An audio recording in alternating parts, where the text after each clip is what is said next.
How is everyone doing? Why did I start with the stupid camera on? That was stupid. Hope everyone is having a great Tuesday morning. I myself am doing great this morning. Morning, Mr. Pete, Mr. TC, and Mr. Ed. Hope you gentlemen are doing great this morning.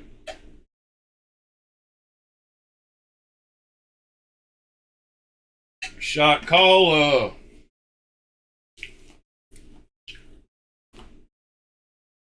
Hope you all are doing well this morning.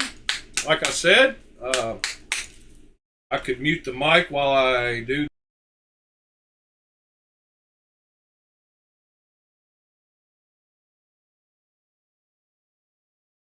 I always forget that I can mute the mic when I'm packing my cigarettes. I know that's annoying for y'all to hear. So, how was everyone's Labor Day? I got to see some family I don't see all the time, so that was cool. Got to eat a good meal. That was also cool.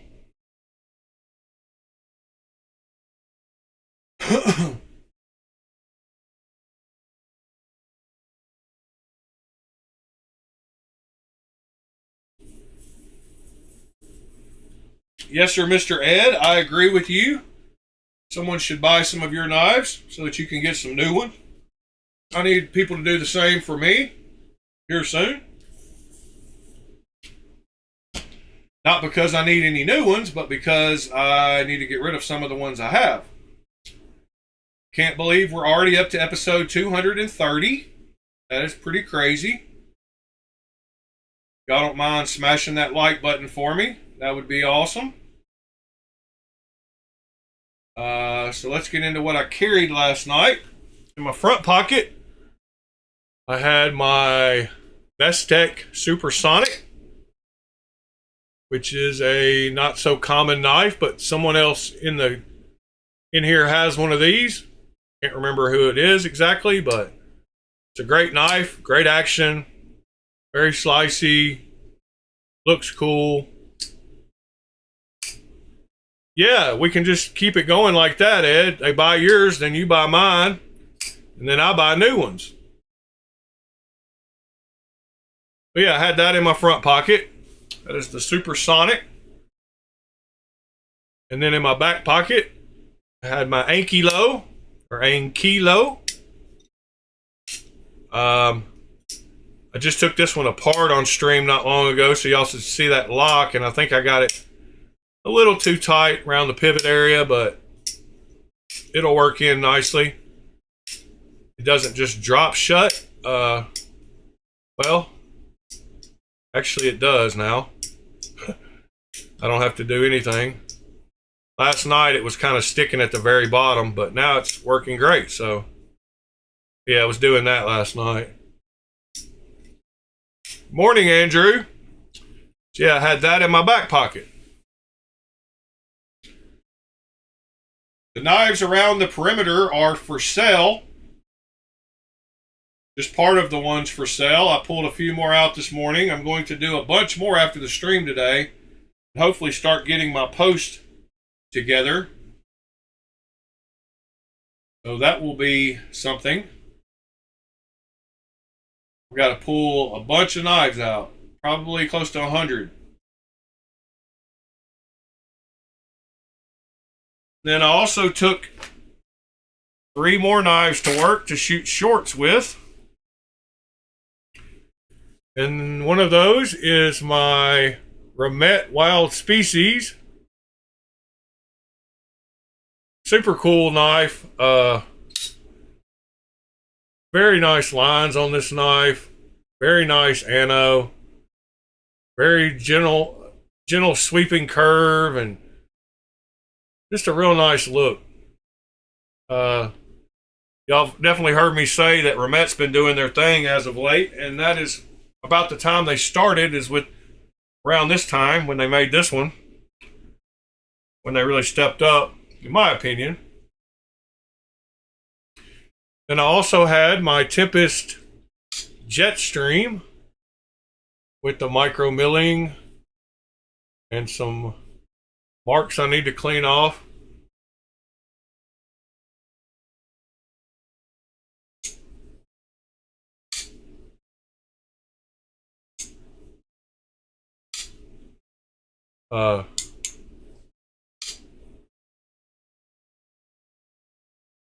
That is my jet stream.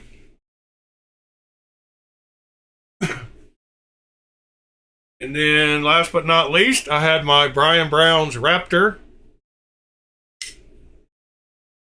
with holes in it. As you can see, I wish it didn't have holes, but what are you going to do? I wish it looked like that on both sides. Yeah, so there's the 5 knives I had with me last night. And like I said, all the ones around the outside are for sale. So if you see something you like, hit me up. I'll give you a good deal. Good morning, folks. Can't hardly see the rib. How you doing this morning, folks? You have a good Labor Day?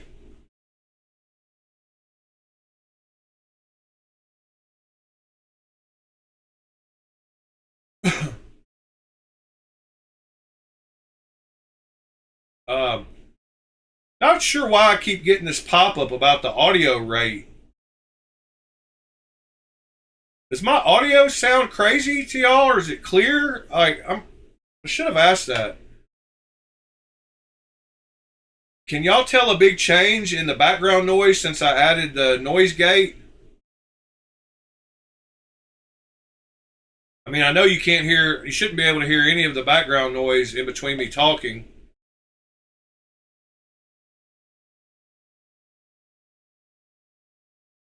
But how does my audio sound? Clear? Yeah, I ate too much also, folks.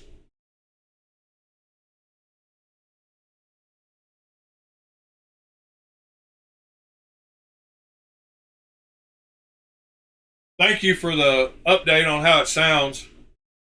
I get this little pop-up in my middle window that says, yeah, here it is. Let me show y'all a actual... Wonder if I can send the camera back into the camera. Oh, I know what I can do. I can add a window capture. Or a, window capture. And then capture. Huh. Well, that's weird. It won't let me capture OBS. Well, anyway, so I've got this little message that pops up on the screen down here. I will show you all what it says. It's in my little YouTube live control panel. It says this right here. Discord. Hold on. I don't know why it comes up because it's kind of stupid. I can see what I'm streaming at, the rate I'm streaming at, and it is not 0. Or y'all wouldn't be able to hear me. But this is the what in the world? This is the message I get. It pops up pretty often, more often than I would like. It says, suggestion, the audio stream's current bitrate 0 is low, blah, blah, blah. I can't read what the rest of it says. Oh, there we go. I just widened it out so I could actually see it all. It says this. And I don't have the audio bitrate set to 0. That's for sure. But this is actually what it says totally. Audio stream current bitrate 0 is lower than the recommended bitrate.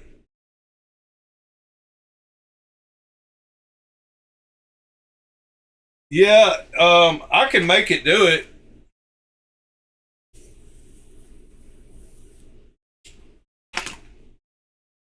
It actually shouldn't provide a feedback loop except on the screen, but yeah, I can make it show OBS by adding a video capture device, then changing it to the OBS virtual camera. And it should show y'all here in a second.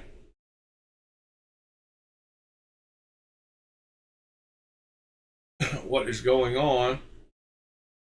Why is it not showing the right thing? Huh. Well, that's weird. Should be showing it.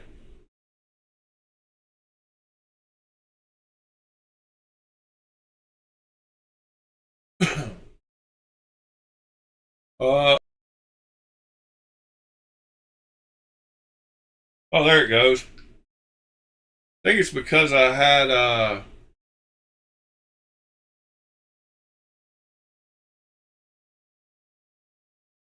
oh yeah, I can do some trippy effects for y'all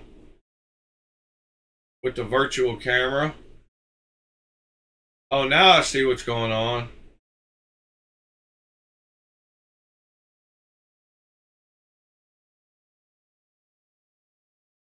Yeah, that's what you were talking about, folks. Is that right there?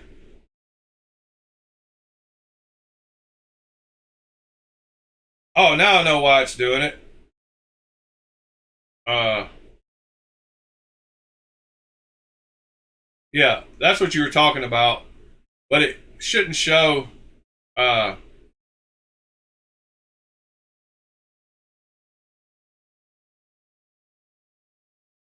it shouldn't be like that. But anyway, let's see where we at. Let me go back to where. Okay. All right. So y'all can hear me good. Good morning, Mr. William. So yesterday, as I was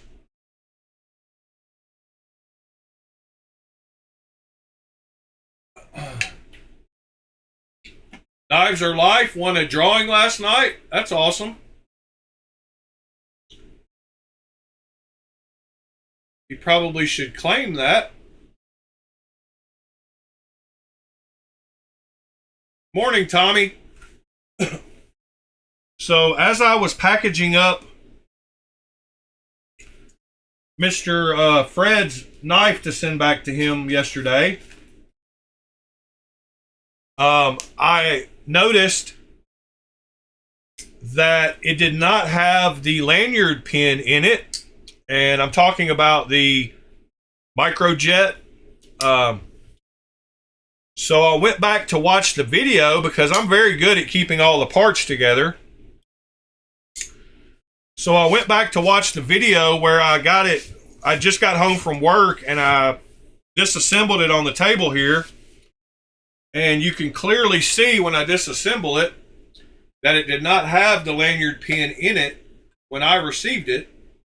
So I was glad about that because I thought I had misplaced it somewhere. That being said, I thought I would go ahead and make him a new one in case he didn't have his laying around his house somewhere.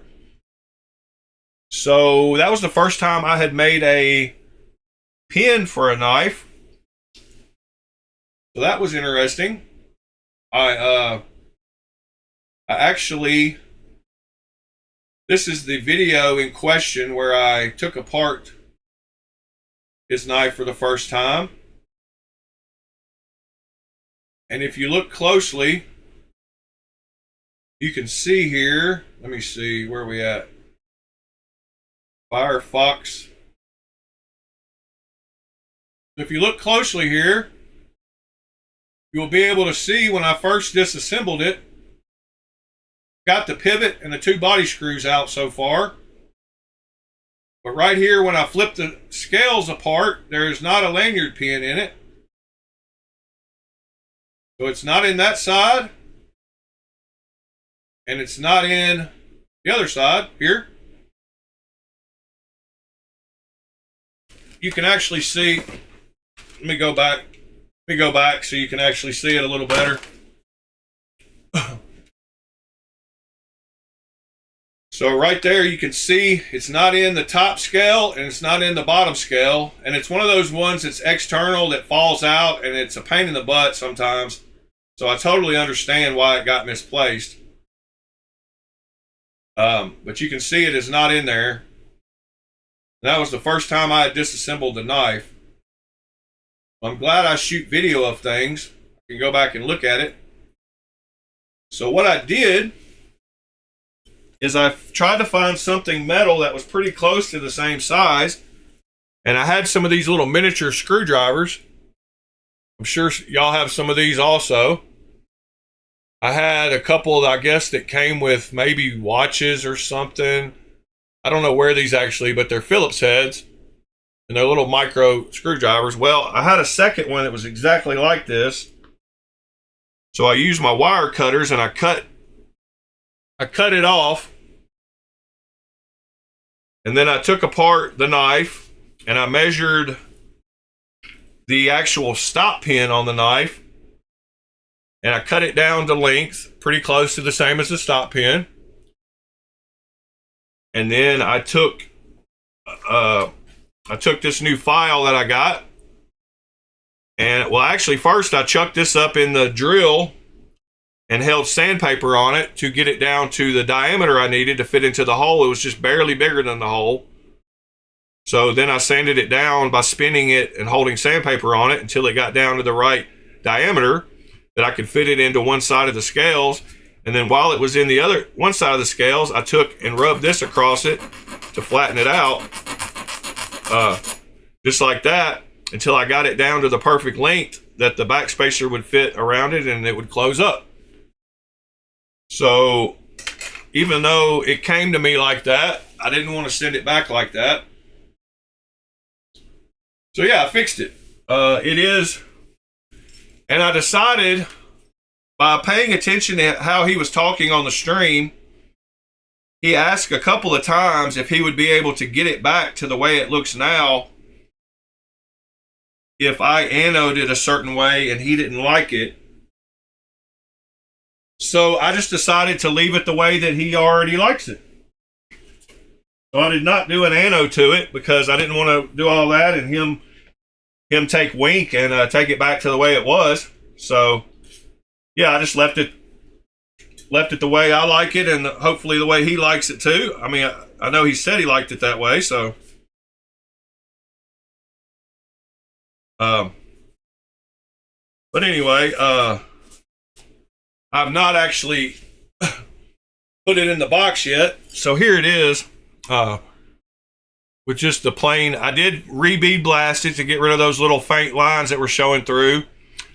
So it is good to go. It is plain Jane, and it has a lanyard pin in it again. The lanyard pin is shiny. I could have fixed that, but I will leave that for him to do.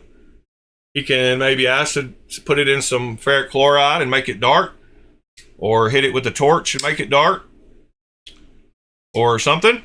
But it does have a pin back in it. So that pin is just part of a little screwdriver that was the right size. And I've still got, RIP one mini screwdriver, but I've still got the other one. So, and I've still got this to use in the future if I need another pin for something. So that was a fix, thinking outside of the box. I wanted to start with something as close as I could get to the diameter that I needed. I was going to use I've used a drill bit to make those before. I did actually do that on one other knife. I take that back. It wasn't a lanyard pin, but it was a stop pin I needed for a knife to convert it from an automatic to a button lock.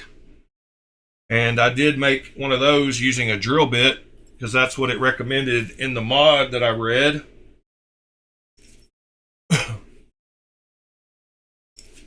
So yeah, got that ready to go back to him today. Any of y'all want a good deal on any of these knives, hit me up. These are all going to be for sale. Oh, Andrew, I believe you asked me how I go about figuring out which ones I want to sell. Well, since I've got so many, that is a daunting task. And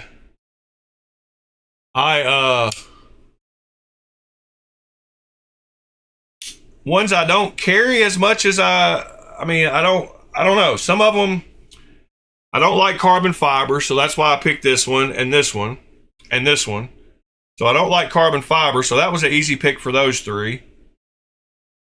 I'm not a total fan of this blade shape, and to be honest, I don't know. I don't know why I bought this knife, honestly. It's another Wii. The Urban EDC F5.5 I bought brand new from them, and it doesn't get any pocket time. I do like this knife, but it's a little too small for me. That's the same reason I'm getting rid of the brand new Ace Rib that I bought from Giant Mouse. Same reason. It is too small for me. I'm getting rid of this Nazca because I decided if I'm getting rid of the rib, I'm only going to keep the Tribeca and the Biblio XL because those are both bigger knives and I like them. So I get rid of 2 and keep 2. I had 4 Giant Mouses. I'm getting rid of the Pulsar because I've got the Django XL. And I don't know if y'all remember, but I bought that new, I pre-ordered that new compression lock knife. I don't know. I can't even remember what it's called now. And I'm going to get the Gringo and the Chad, which are 2 bigger knives. And this one is close enough to exactly like the Django in looks. The blade's different. But I don't like the billboarding on this Pulsar XL. So that's why I'm getting rid of that one.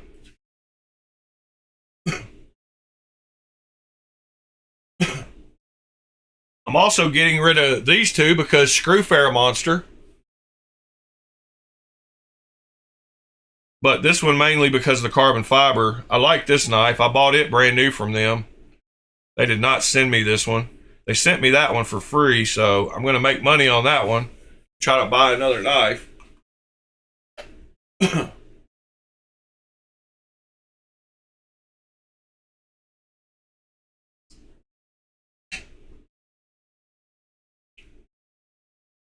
Why did YouTube do that to you?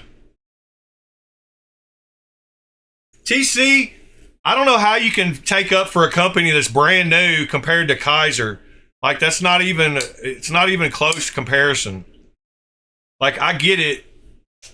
They send you free knives, so you got to talk good about them. But they're a brand new company, man. Like, Kaiser's been around forever, tried and true. Everybody that buys a Kaiser, including you, loves them. And I just said I love this knife, but I don't like them as a company. So, yeah, there's that. You picked Kaiser just because I've got some, but you've got plenty of them too.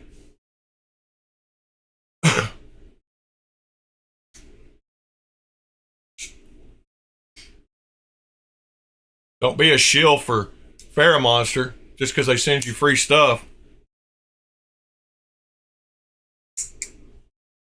Morning, Knives Are Live. I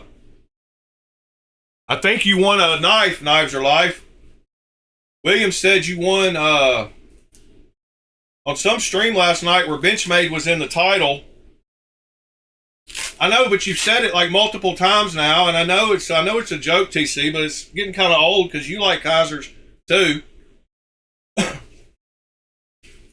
I don't really care. I was just saying, I was just stressing a point. I don't care. I'm not like angry or anything. And it doesn't really strike a nerve with me. I just think it's silly because you like Kaisers too. And Kaiser is a way better brand than FerraMonster. Comparing Kaiser and FerraMonster, uh, is silly to me.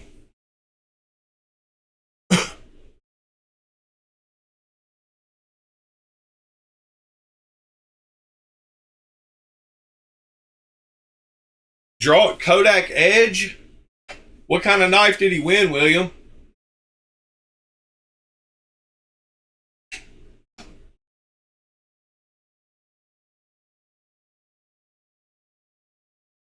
I don't like my Kaisers better than other knives. I just think I've just had such a good luck with Kaisers. I've not really had a bad one, but I don't like them any better than like Two Sons or uh. There's lots of brands that I like just as well as Kaiser. They just seem to be good bang for the buck. And they offer so many different knives. Morning, Michael.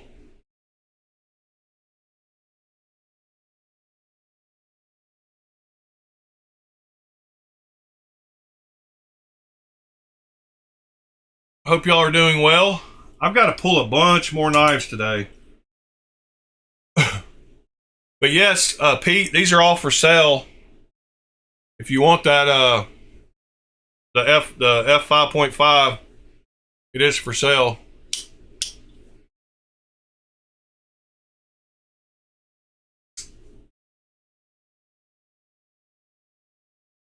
I did buy it brand new from Urban EDC though. I didn't get a great deal on it, but I mean I'm gonna give deals regardless.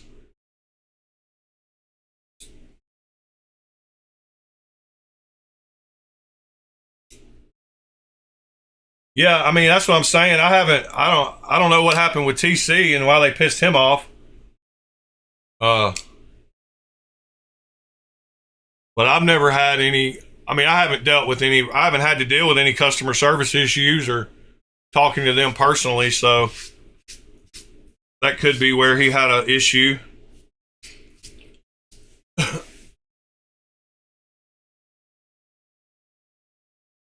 Mine is out for delivery today, Tommy.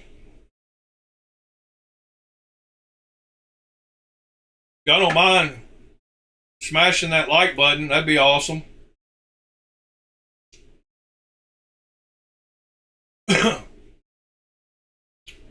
So let's see what else is going on in the knife world today.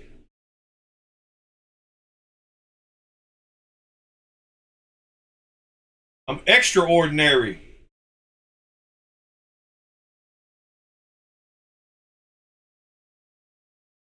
Yeah, I can't wait to check it out today. I'm curious to see what Pete sent me too. Pete sent me some kind of secret gift. I'm sure whatever it is will be awesome. Even if it's just a little thing to apply my wax that I still haven't used, or something like that. I wouldn't care if it was a little piece of paracord.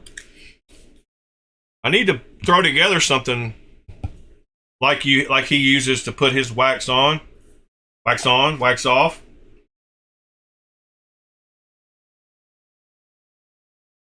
And I'm about to get some more Hanks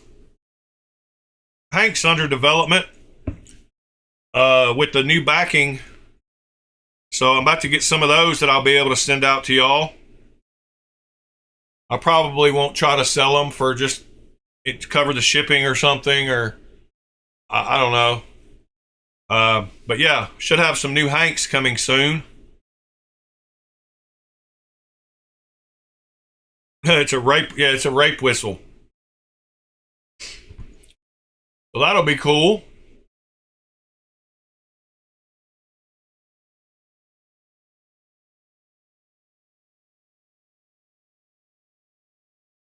Yep, these are homemade. Um, and I got some cool backing material now, microfiber. Uh,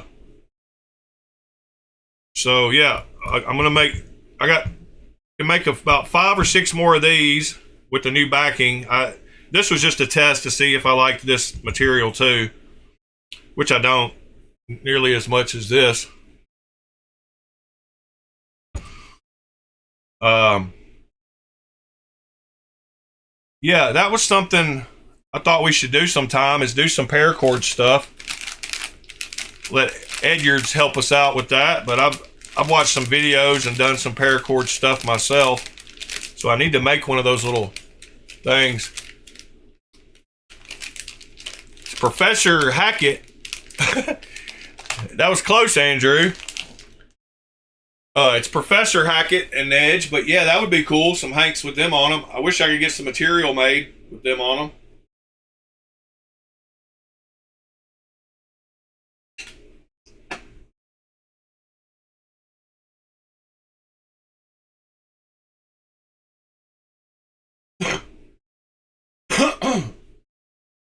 Yeah, that's no good, TC. I wouldn't want to do that either. I would think Kaiser would be a company where they would be so confident in their manufacturing that they wouldn't really care what you said. I don't know what you said, but uh, it's all good, Andrew. Mr. Hatchet is pretty cool too.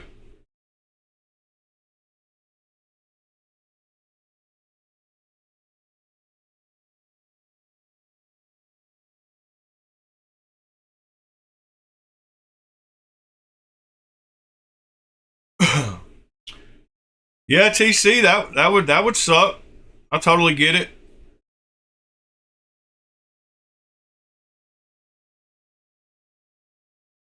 Um, are they really lanyards, or are they more like the little monkey ball things, Pete?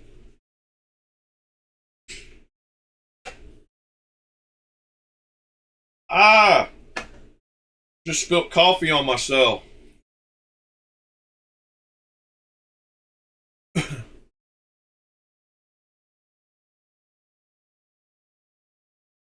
William, we're not talking about that other channel. I don't think Knives or Life wants to talk about it. He didn't. I know you're not seeing the chat, but we're not talking about that in the chat. Uh, but yeah, I don't think Knives or Life cares about it. Sounds like something went wrong on that stream.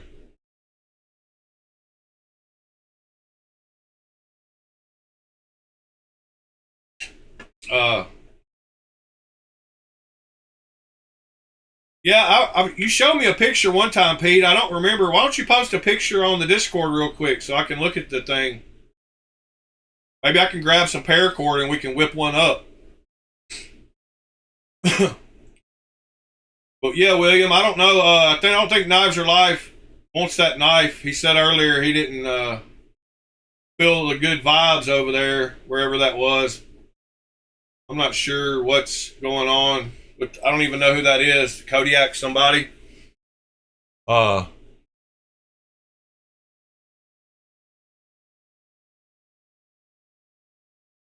yeah, Ed is the man as far as lanyards. If you make 1,200 of them, you get pretty good at anything. I've only made a couple, and I got some kind of something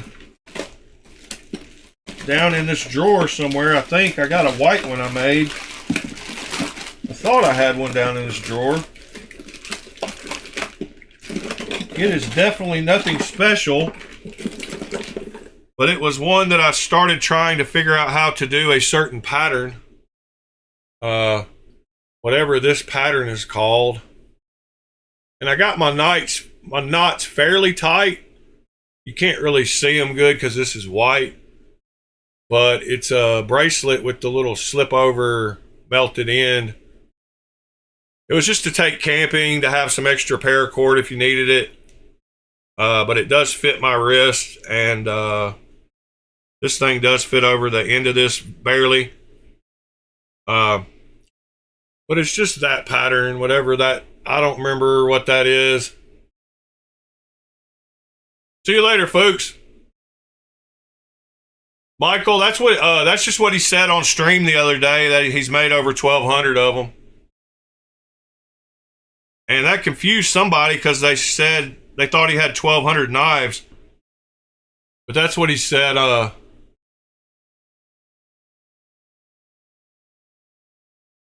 really? Knives are live? That's awesome.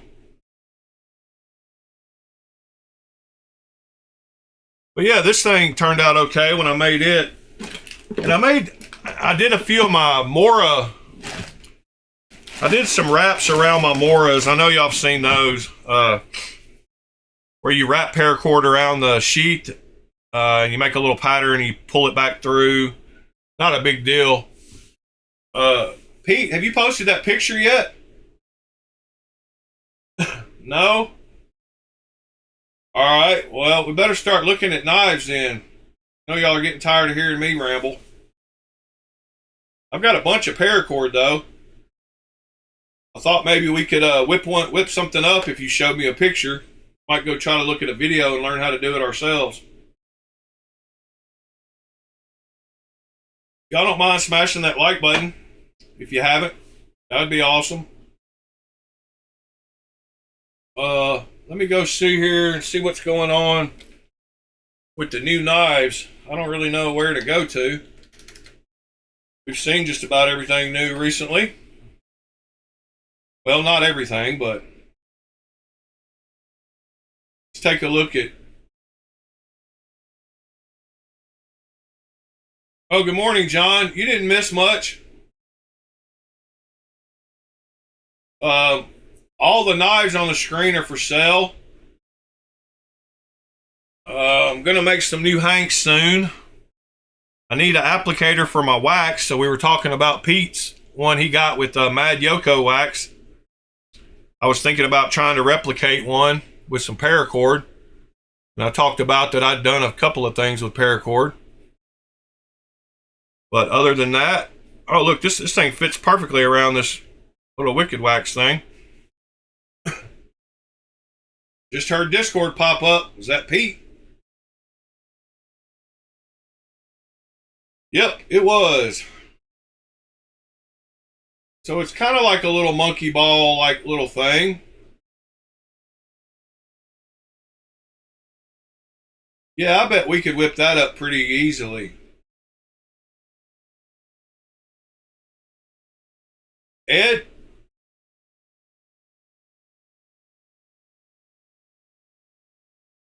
Yeah, I've heard good things about Mad Yoko Knives Are Life.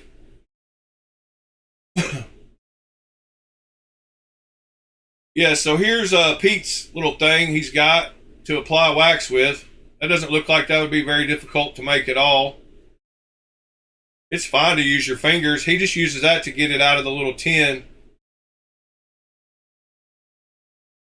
I think he uses his fingers as well. But it's just a little thing, I guess, that ships with the wax.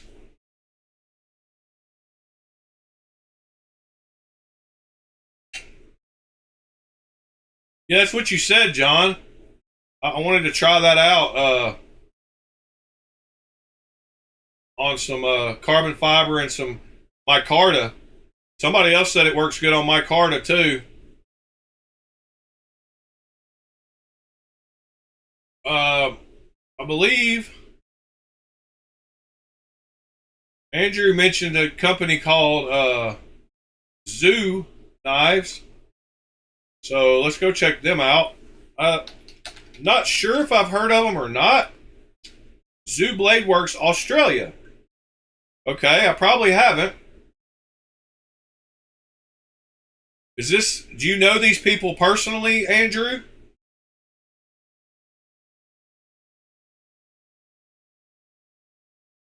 I would say micarta probably holds it pretty good, Michael. I'd say you probably doesn't need it, but like maybe once a month.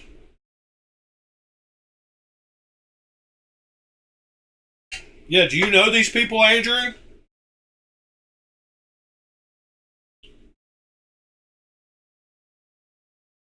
Ah, they make a combat knife for the Australian Army. All right. So they're kind of like Australia's Benchmade, but better and less expensive, I'm pretty sure. That's a pretty wild looking knife. Just starting off the bat. See what kind of little video we got here.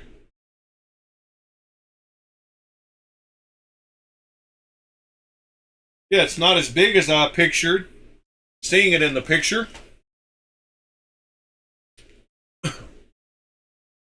That's a heck of a recurve.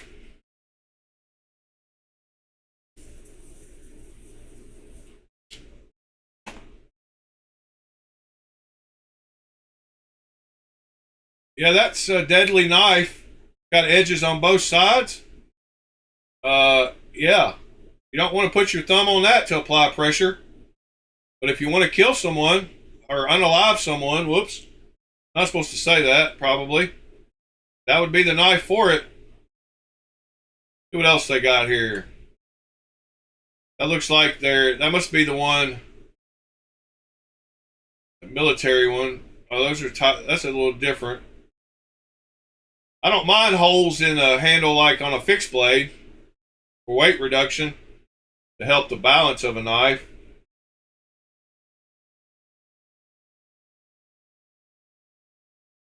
They make a folder called the Whiplash.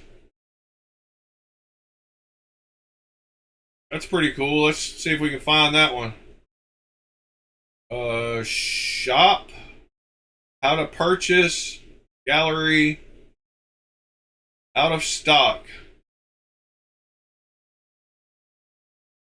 Yeah, I'm not seeing. Let's go to the gallery here. Aha, there's their Whiplash. Now that has too many holes in it. And it kind of looks.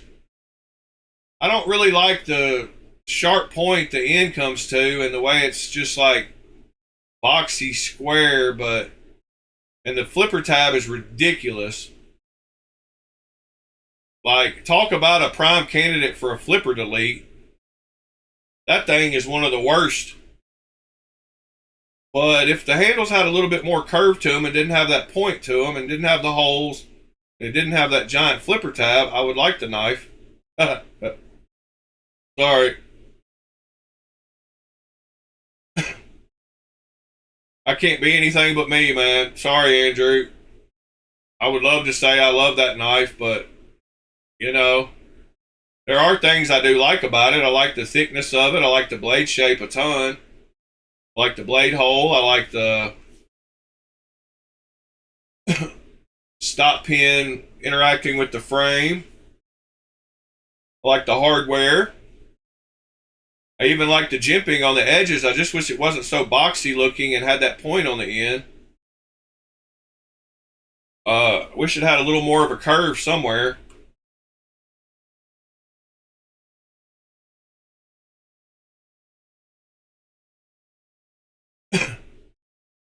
Yeah, and I bet it's very sturdy. It looks very sturdy. I bet it's beefy. I bet it's a worker, like, for sure. But that flipper tab, man, I'm sure it's made to be used in gloves, etc., for military. So I get it. You got to have some way to open it when you got gloves on. Now I love some of these fixed blades. I love that blade shape.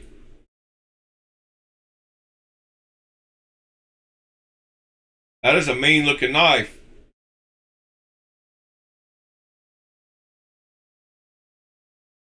Yeah, I like that one a lot.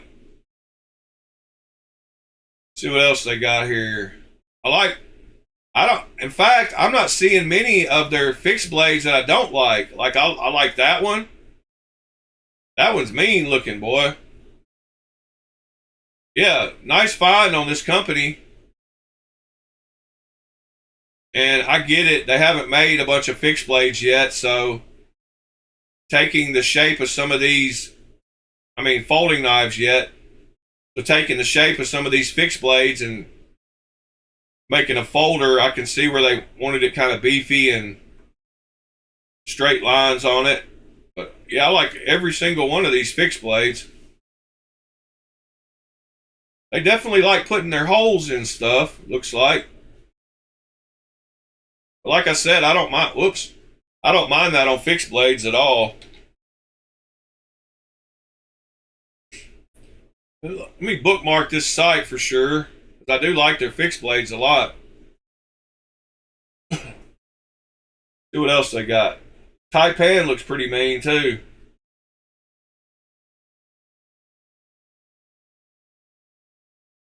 How big, let's see how big this Recon is. Does it have any kind of specs? Really doesn't. Wish they had more specs on their page too. Because like I said, when I saw that Instagram picture of that one, I thought it was a lot bigger than it actually was.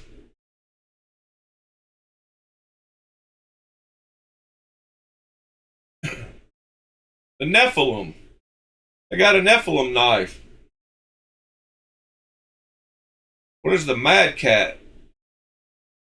What's going on with the fuller on it? Got a... Is that to let the... Is that a blood groove to let the blood run out at the top of the blade there? That's kind of wild. On that fuller, it's got like an emptying channel. I don't know if y'all see that, what I'm talking about, but up at the top of the blade, it looks like it's so it could run out easily. See you later, William. Yes, Tommy, I can hook you up on a good price on the Omega. I should be able to. I don't know how many he's getting in, but I know he's getting a few in.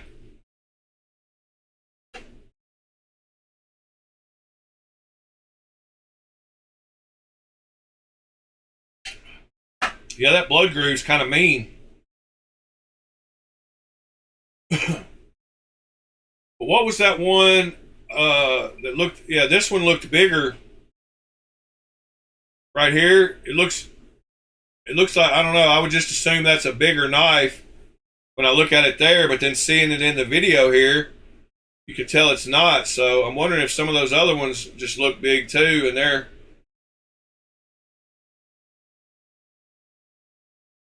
So is that a integral? Do you know if that's an integral? Andrew, it kind of looks like it is. I think it is. I think it's all one piece of steel. And you're right, that might be why they do the reduction. Yeah, that looks like an integral. I wonder if all of them are integrals. I wasn't paying attention.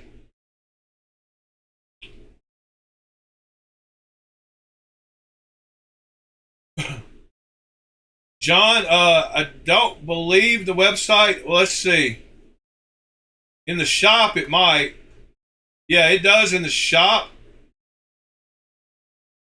So, looks like this one sold for $200. And here's some specs on it.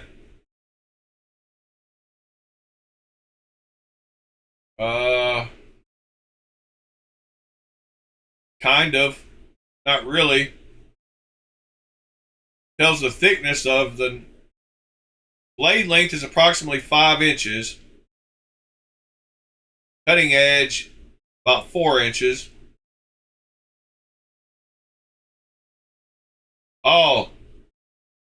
So it's $595, not $200.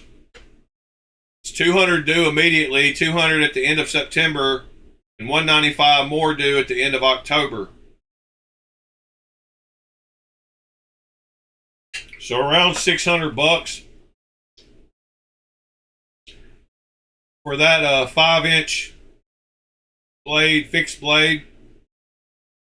This one looks like it's $350. And so Andrew, I'm gonna have to tell you. There we go. I was gonna say that they need to put some kind of specs on there about size. Hey Google, what's 170 millimeters in inches? 170 millimeters is equal to 6.693 inches. 6.693, so 7 inches overall. That's not that big either. $350 7-inch knife. A2 steel. Not sure what that is. Looks like they are integrals though. Looks like most everything. Good morning, Fred.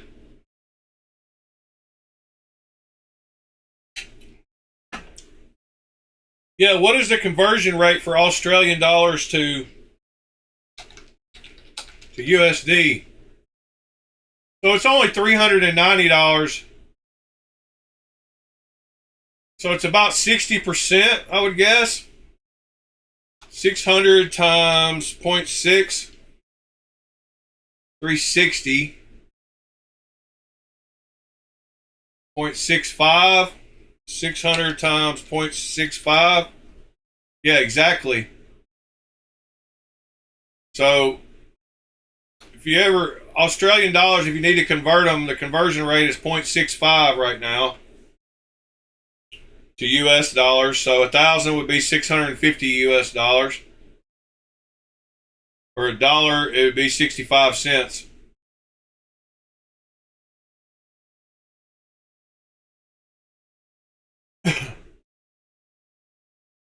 See what they got going on new. I saw a video for this new buck, I believe, pop up on my feed.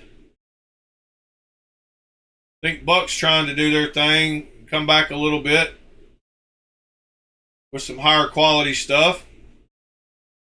I'm happy to see that.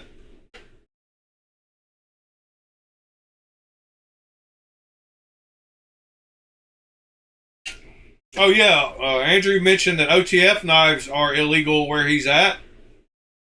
Then it got me to thinking, OTFs are illegal for a lot of the guys in the channel too. I believe Knives Are Life can't get an OTF where he lives. I'm lucky I'm in Tennessee and we don't really have any knife laws except for ballistic knives. We can walk around with a sword on our side. An out the front sword. An automatic sword.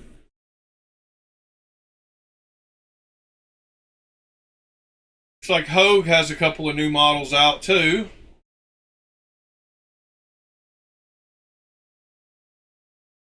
Kershaw Balisong, huh? Let's see, new arrivals. Let's look at the coming soon instead of the new arrivals first. Yeah, did anybody else buy one of those? I got one for $80, just because I thought it would be a good. All you had to do was down payment was $5.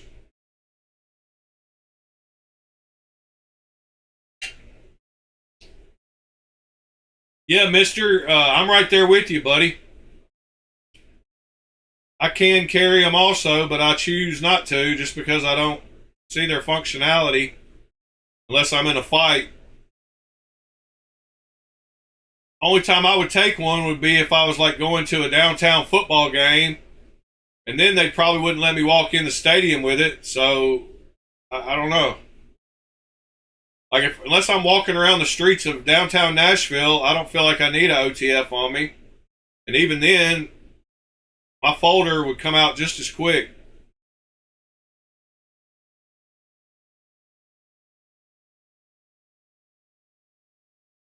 Oh, okay, Knives Your Life. Sorry, it must have been somebody from New York that had some crazy knife laws. Speaking of which, I've got a bunch of autos and OTFs for sale. Hold on, let me grab them.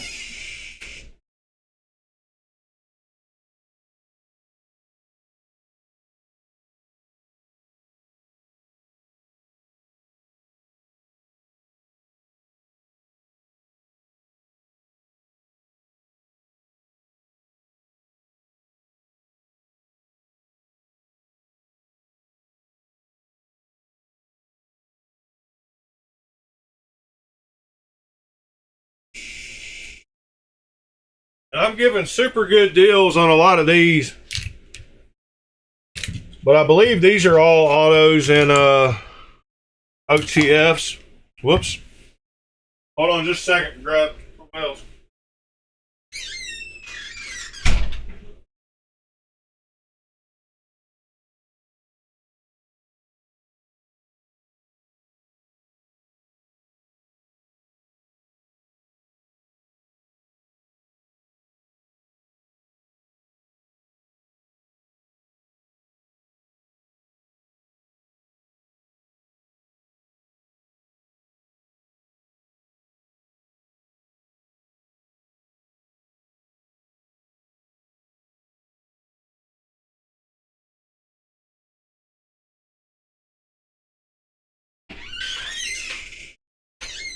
All right, yeah, now I'm back. Yeah, I know you can't see yet. I had to do uh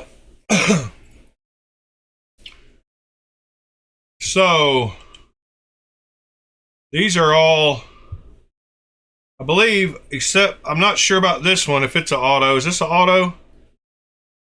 Yes, it is. So these are clones. All of these. That's an auto. That's an auto. I like this Claymore. I might keep it. It's super snappy. Like it almost wants to fly out of your hands. And you got the the Stitch auto. It really slings out too. So you got those four.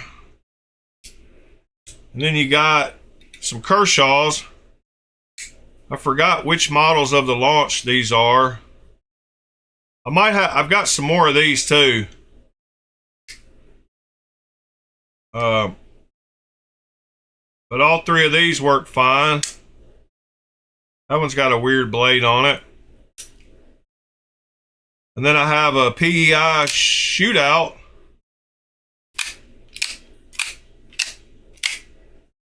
And then I've got a Zombie UTX 85, maybe, Ultra Tech.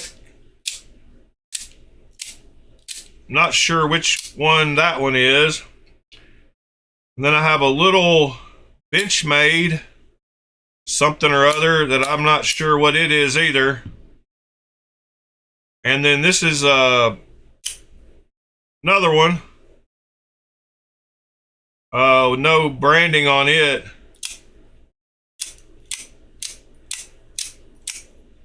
These all seem to work decently well.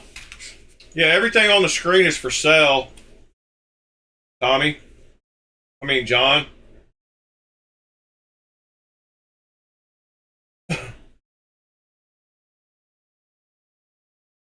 Including the Kunwus and the Giant Mouse and the Wheeze. This Ari, this Wingspan, Wingman EDC Jet. A couple of FerraMonsters. These aren't for sale. Sorry. Sorry. I didn't mean, not everything on the screen is for sale. These over here aren't. This line is not for sale. Over there is.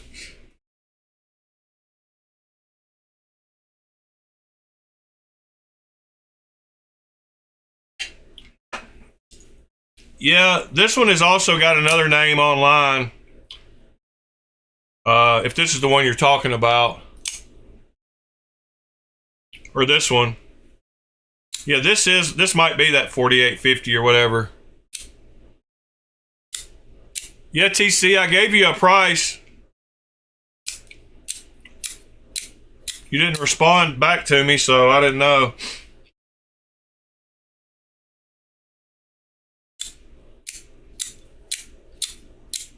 It seems to work okay.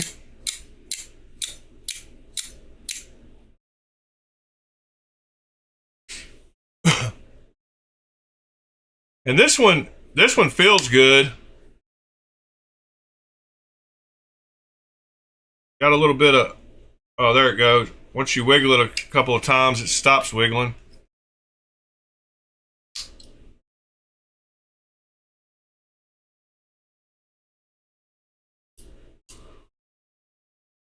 I'm going to have a bunch more stuff for sale, so don't worry.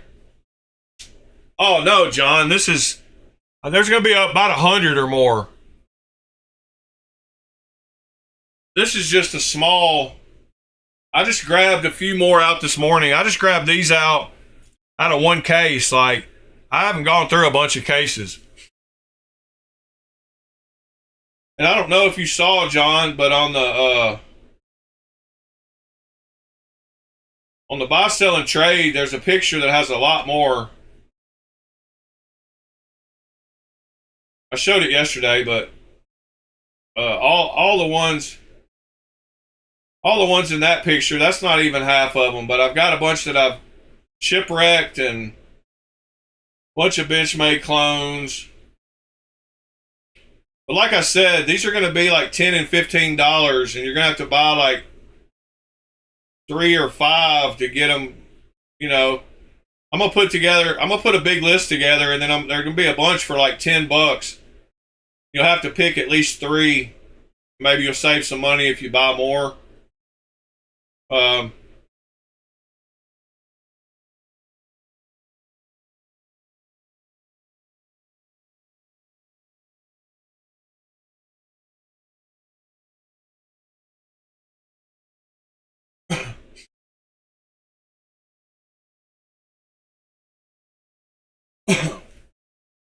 Well, Ed, if you're going to show us that, I need to get some paracord. And you can tell me yourself to add you to the stream. You don't have to get them to do it.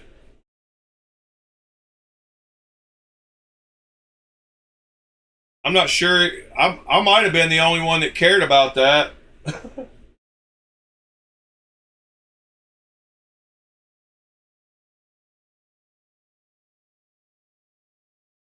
Yeah, I'm still digging them out, John. I'm going to do a bunch of more of that after the stream today.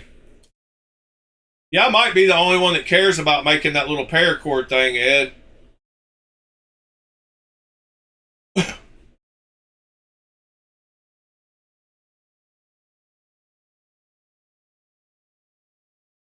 Let's see. Morning, Robin. Let's see where I'm at here. I'm going to have a bunch of clones, a bunch of Rosies and Rosie XLs, and all kinds of clones for sale, too. I'm going to sell all my duplicates, except for the ones I want to keep.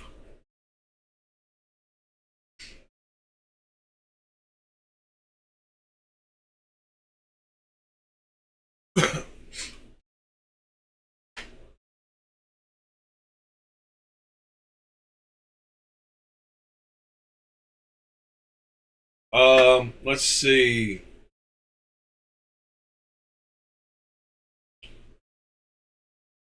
We want to learn how to make something with lanyard. I mean, want to learn how to make one of those lanyards?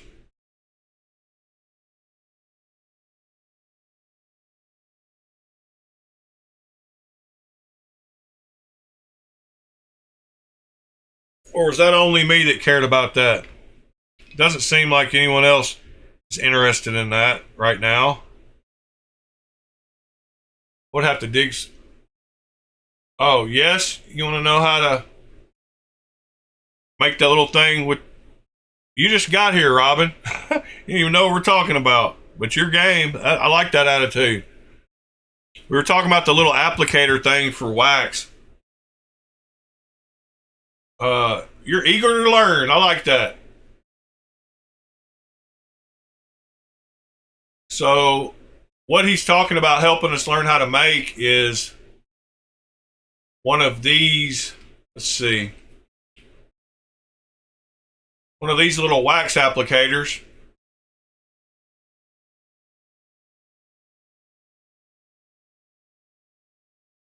It's just a little. Shouldn't take long at all. Okay, John. I haven't decided if. I tell you what, yeah, I've got 2XLs. I only need to keep one of them, even though I like both of them. But I'm not sure which pattern I like. I think I like the golf putter better than the zigzag. But I think I've got them both. Ed, you know how to join the link, bladealchemy.hop2.org. So go ahead and join that.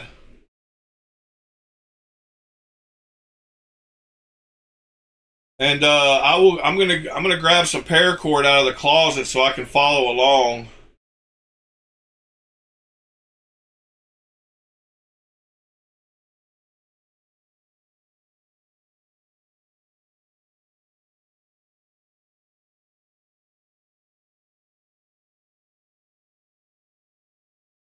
Yeah, I could kind of see the knot in its entirety in that picture, Ed. And one he shows is you can see you can even see the burnt end where they stuck it back through to burn it. Let me see here. Yeah, you can see where he burnt the end after he stuck it back through. Let me let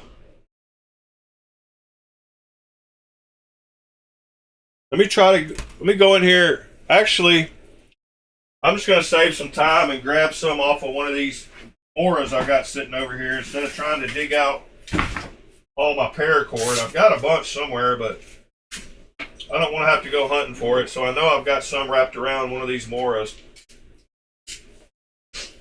And this one's coming loose anyway, so why not unwrap it? All right, so as you can see, this one is coming unwrapped, and I should have done a better job at wrapping it tighter. But this is just one of those where you literally just wrap it around itself and then pull it back through to hold it on itself. So I'm just going to disassemble this. You just pull this knot back out and it should just come apart. There we go. Now I've got plenty of paracord off of my Mora. Gotta love Mora.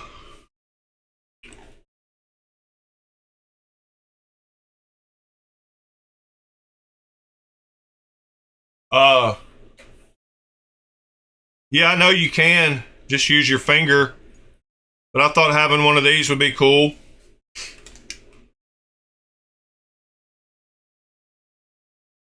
I was just going to go watch a video real quick, but Ed can show us if he can slow down long enough.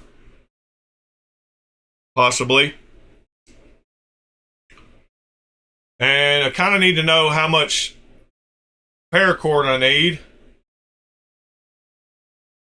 So I'm sure you just start by making a loop down here to make that little ring. Then you start making your knot. And then you tuck two ends back in and melt them somehow. And sure, we could go watch a quick video if Ed's not going to get on.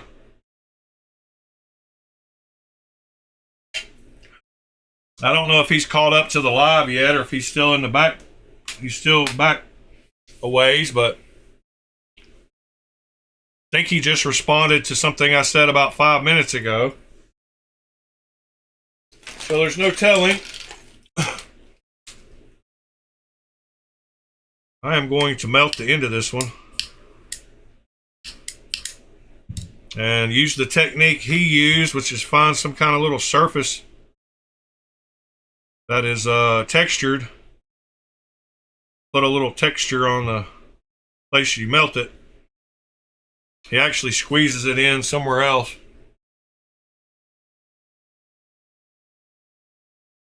It's just bladealchemy.hop2.org. It's not a Bacero.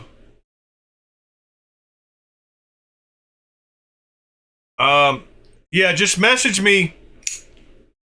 I'm not sure which one you're calling the Bacero. That one is a FerraMonster Glideman, if that's what you're talking about. But yeah, Robin, you can hit me up. Pete was interested in this one too, so I don't know how serious he is right now, but I'll get posted.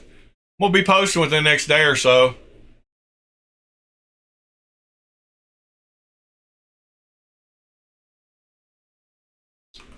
But Ed, yeah, it's just bladealchemy.hop2.org.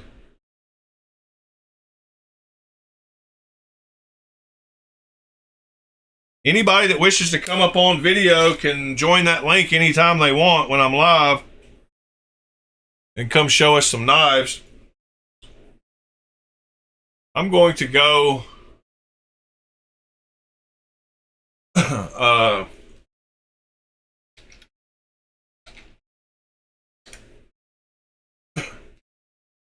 look up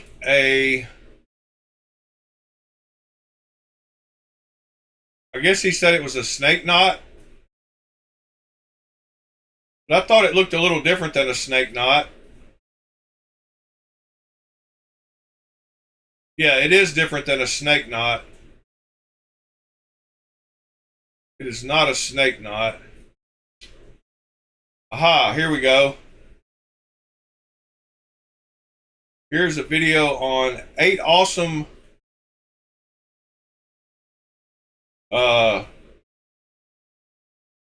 zipper pulls, and the third one over is the one I want to make. So let's see, which one is that? Looks, oh, there you are. I hear you. All right, here's the one I want to make. It's called yeah, you said a cobra knot. Yeah, I can hear you. I just found a really good video that might look like it'd be super easy if you don't want to have to worry about it.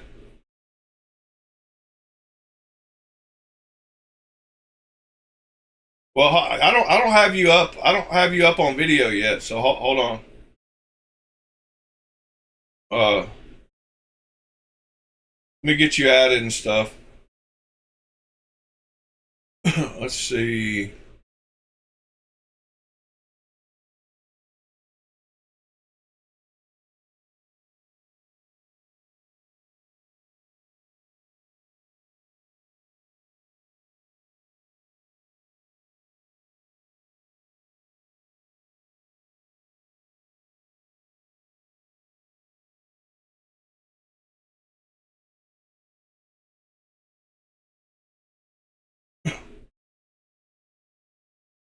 Okay. Oh,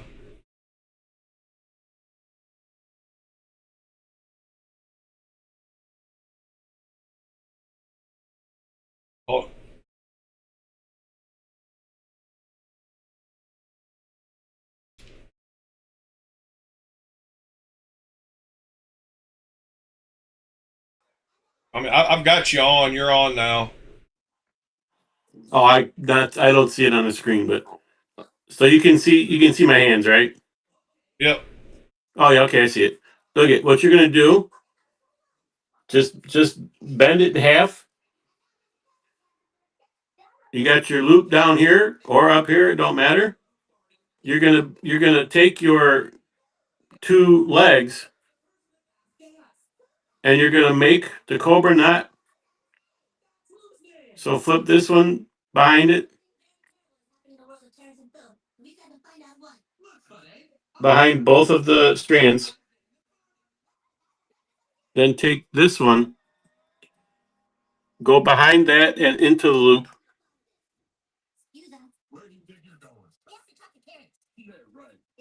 And then just tighten it up.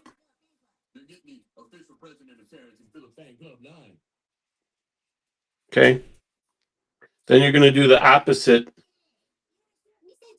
You're basically just going to make a cobra knot around that core.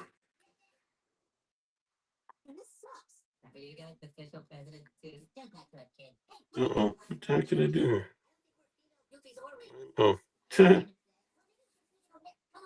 then tighten that. And do another one. Because I think he's got 3 on his.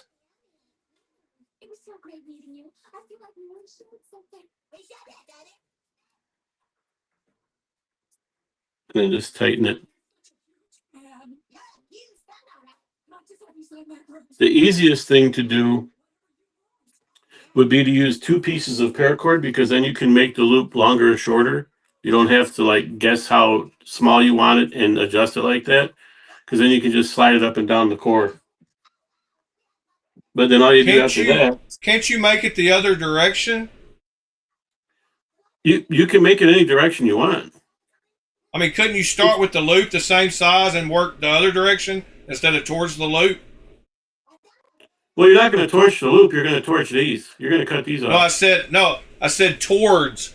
TOWARDS. Couldn't you build the knot away from the loop instead of going towards the loop? So what's going to happen there? Here, I'll show you. Yeah, I mean, do you understand what I'm saying? Like, go the other direction instead of going towards the... Yeah, I get exactly what you're saying. Give me a second. All right. Because then you could set your size of your loop and leave it alone. That's what I'm saying. What you would have to do. So the way you make that is you're using these as your core, and you're putting a cobra knot around it. To do it from the loop down, fold them down.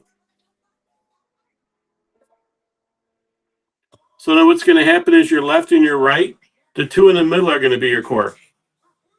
The problem with that is you have to know how much distance you need to make the amount of knots you want. Right. It would be way easier. Give me 2 seconds. I'm gonna play, like, I still want to see what you're doing, but I want to watch this video to kind of see what he does too. Yeah, it's probably going to be pretty close to the same thing. Yeah, I'm sure it is. I mean, I know you know exactly what you're doing, but I just want to watch it real quick. There's a couple of different ways you can do it. So let's just see how he does it real quick. Let me see here. There could actually be about 4 different ways you can do it. So I was curious if he worked towards the loop or away. Strand on the right, and I'm going to make a clockwise loop. Keep that on the right side. Put the strand behind the one on the left, and then with the left side strand, That's like I say. The only problem is wrap it around. You'd have to know how many, like the distance of how many knots it would be to get it where you want. Right. Almost like we're starting that Matthew Walker knot. We're going to pull it tight this time. And then from here, he's doing it the same way you are towards the loop. 2 strands, left strand over top of that one, and the left strand goes out the crook on the right side. And this is the cobra knot, and I'm sure a lot of you are familiar with this. So I'm going to pull down on the loop on the bottom to tighten up those cobra knots. And from here, you can tie as many or as few cobra knots as you want. And once you get to your desired length, you can just stop right where you are and clip off the excess cords. However, what I'm going to do on this last knot here is I'm going to take 1 strand, I'm going to pass it behind the last knot. And what that's going to do is make the typically when you really do nice and something clean like up this, front. you're So as you can see, I making flipped like it over, and the strand on the right keychains and is stuff. behind So the loop through size the last cobra really, knot. And it's from there, just, we it can is what see it is, and the then you put a same key string ring on it. access cords. But Or when you we look use at it as the zipper pulls or pull something from the like that. front, And I you see see how it says long he made it. So I'm just going to clip off And those excess cords. As he usual, has no I'm not idea going to how hold long there it's and going to twist down be. on them with the He's undress only tool. putting as many knots in it as he wants to get Number it to where he 6, wants the it. tried and true diamond Right, knife. right. Okay. Yeah, I just saw this thumbnail on this looked pretty cool. It says it says 8 awesome zipper pulls. Yeah, if he shows the uh, Celtic knot, whatever they call it, that one's a good one to learn. I showed you guys that one a while back. So the one, the gray one down there close to the end. Well, hang on. Yeah, hang on a second. Let me. The one, yeah, I like the one that's the set. Hey, what's going on? Whoops. Yeah, I like the one at the far right in this picture, and the one in the middle, like you made. So the red one or the blue one in the middle? Well, you're gonna wait a second. It's gonna be the one on the far right. I've got the screen paused. Yeah. So that's gonna be crap. What do they call that one? That's kind of Dang. like that little monkey ball thing, isn't it? No, the one right now, the one that's all the way to the right, gray Yeah, or the kind whatever of it is. the gray blue looking colored one. That one is done more in the fashion of a monkey fist. But if you want the easiest way to do that the little one for the wax, throw me back on screen. I'll show you exactly what to do. And All right. it's going to be way easier because then you don't have to worry about anything. You can make it any size you want and adjust the loop. Okay. All right. You're back up. Okay. Super easy. And it can be the same color, different color, don't matter. You have one paracord. This is going to be your core. This is going to be what your loop is. You have another piece of paracord. What you're going to do, make a loop, put it behind it. Okay? The cobra knot is just a repetitive pattern, and you Yeah. do exactly the same thing. So I have this I have the blue one behind the white one. So this top strand, I'm going to bend it behind this one and put it through the front of that loop on the blue. And then I'm going to tighten it. Okay? Now what I'm going to do is I'm going to do the same thing, but I'm going to do it opposite. So I'm going to do the right next. I'm going to put the loop behind. I'm going to put this one behind and through the front of that loop. And then I'm going to tighten it up. And You're just if gonna you're just gonna repeat that. You're going to repeat that left and right. And this is what's going to determine how big it's going to be, because all you're going to do is put however many knots you want in it to make it the length you want. Right, right. And having a separate core, not tying it to itself, what it's going to do is it's going to allow you to make this as long or as short as you want. All you have to do is pull that core. Right, but then okay, so when you're done, how do you get that to stay? Melt it in? So for the blue to stay on the core, it's No, if you make it, for the white to stay in the blue. you just melt it. I'll show you. Or you could put a knot in it where it can't slide back through, right? So if you were going to do that, do just a regular snake knot, a standard snake knot. That'll give you a little flare at the end there. Well, that's going to be your bottom, Right. and it won't do anything for the actual like dipping it into the wax, because that'll be just as stiff. But you're still. I would just clip the core Flush. You don't want to do it flush. You want to Okay. leave a little bit because what So you're that going to it'll do. swell up so it won't pull back through. And I say always use something that has knurling on it because the knurling will help hide the burn. It usually should. Right. You can Right. use like the side of a tool. I always use the side of my knotter's tool. But you want enough left Yeah. that you can burn it and you won't burn the blue. Right. You get it to where it's going to melt and then just press it in. The Okay. blue, the blue, you're going to basically do the same thing. You're going to clip it to where you have a little bit that you can singe because you're going Right. to press it in. You're going to press it Yeah. in. Right. So I get it to where it's melted. I take the knotter's tool, I press it on there, and that singe, if you have your knots tight, that will help keep that from unraveling. So, like I do with the ends on the lanyards. Right. I need something to put behind here so you can see. You can see how when it's pressed, it flattens out and flares out. Yeah. So that way, the tips they can't come out. Right. So that's basically the same thing you're doing with singeing the ends. You're basically flattening it out. So now it has a platform that the cord can't slide out. The same thing with your finish. This cannot slide through that loop. Right. Right. And is there so the way he said he finishes it off, can you do that with the blue one? Could you have done that with the blue one, tuck it back in itself? You don't tuck it in. You don't tuck it in. You just flatten it out. Well, I'm saying he said on the end of his, he did one side of it. He kind of hit it a little bit by going back Yeah, through. so yeah, but for that, if you wanted to like not have the singed end show, you'd have to use what's called a fid. It's basically Yeah. a little mini knitting needle. Yeah. Yeah. And there's different sizes and they're threaded. So what you would do is you would take your paracord and make a point out of it.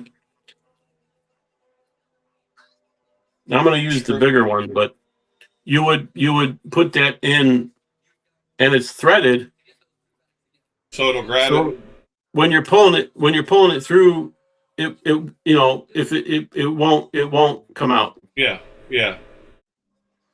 So what you would do is you would take probably the smallest one. You take the core strands out so you could make this thinner. Thread it into the small one. You'd have to have enough core to do it, but then you would just bend it over and shove it in there and pull it through and just knock it off, cut it off where it's hidden in there. But Right. this Right. this like I say, this, and if you want it to be the same color, just use two pieces of the same color. Right. That knot, that you can do so much with that knot.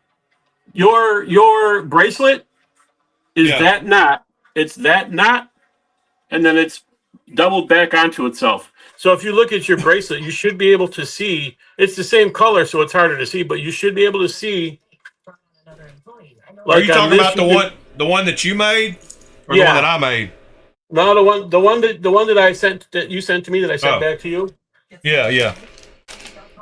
Uh, Crap. I got a bracelet around here somewhere, and I don't know where the hell it's at. And it's different colors, so you'd be able to see what I'm talking about. Where the hell did I put it? Is it in the box?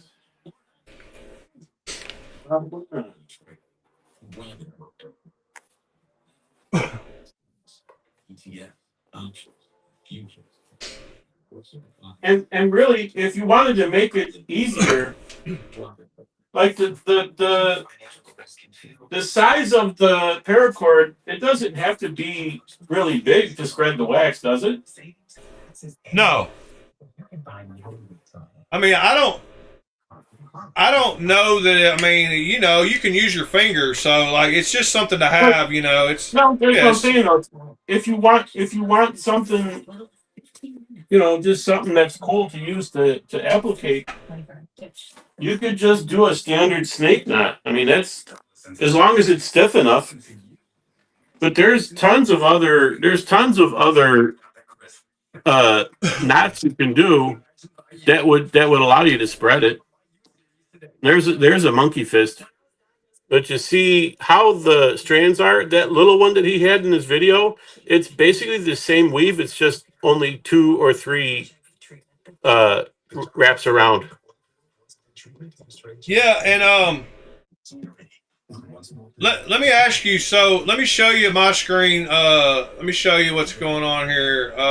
Yeah. So the bracelet you sent me is this knot. Could you make a little section of flat like this? Because this would be cool too. Could you make a little with a loop coming out of the end of it the same way? 100%. All that is, and I can do that super quick too. It's so easy. That one is. Let me grab another strand. I'm gonna show you right here. So when you did the measurements, when I gave you the measurement, you didn't subtract this part from the bracelet. Yeah, it's like I say though, that buckle, it's such a weird design. Because look how much. Yeah. So it's adjustable. It's going to be kind of a pain in the ass. Yeah, I know. I'm gonna have to get this metal ring out of here and put it back in. Unbuckle it and lay it out flat. I'm gonna have to get this out of here and then get it back in there. I'm pointing at the screen like you can see what I'm pointing at. I'm an idiot. So yeah, like right here, what I'm gonna have to do is I'm gonna have to take some of this out and then get that little metal thing back in there.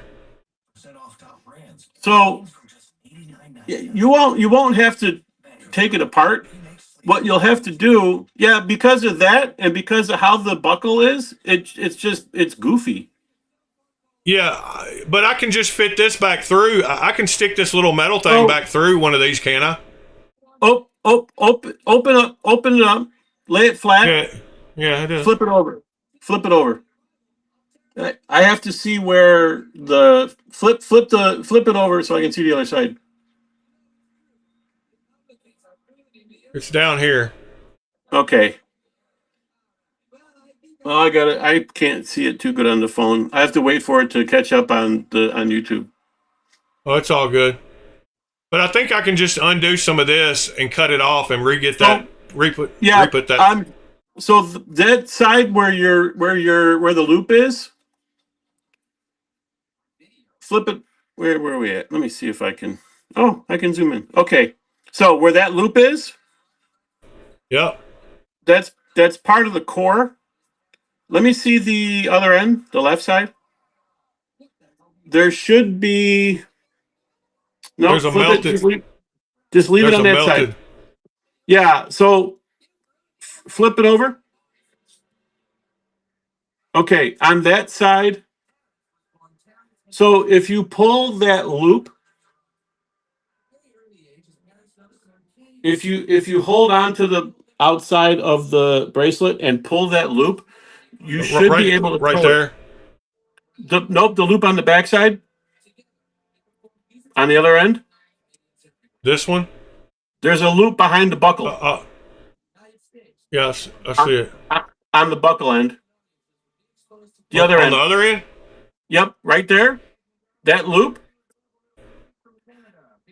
As long as I finished it right, you should be able to pull that and it'll shorten up the bracelet.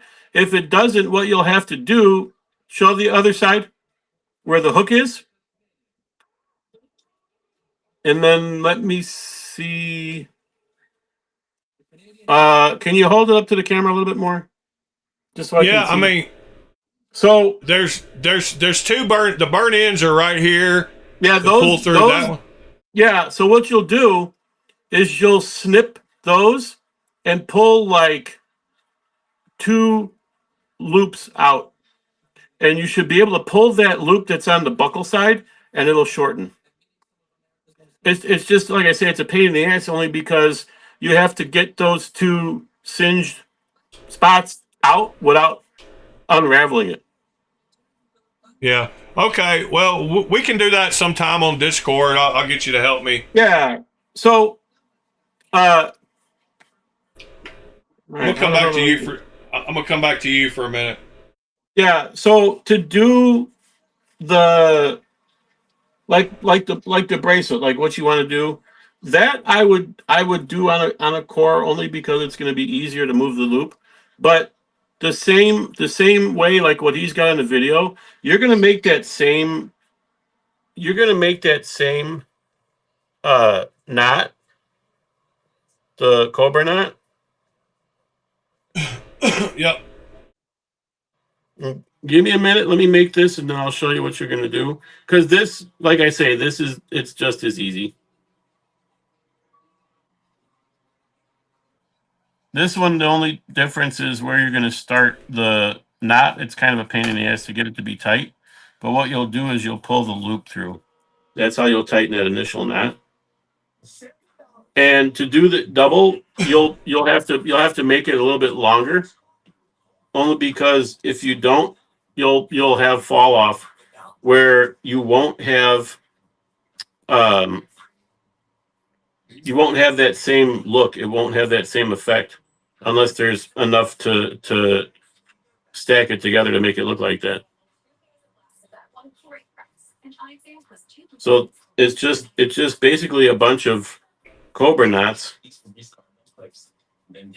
If I had 2 colors together, it'd be easier to show you.